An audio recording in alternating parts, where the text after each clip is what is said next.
Hi guys! Magluto tayo ng margok for lunch.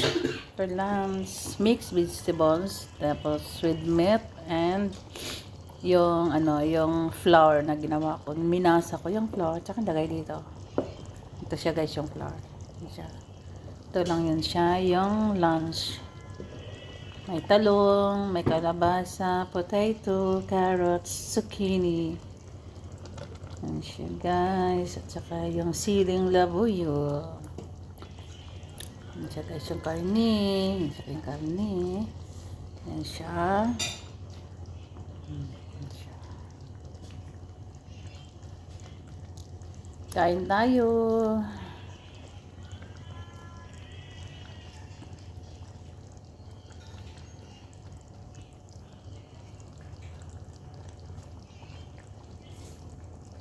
Sarap ito.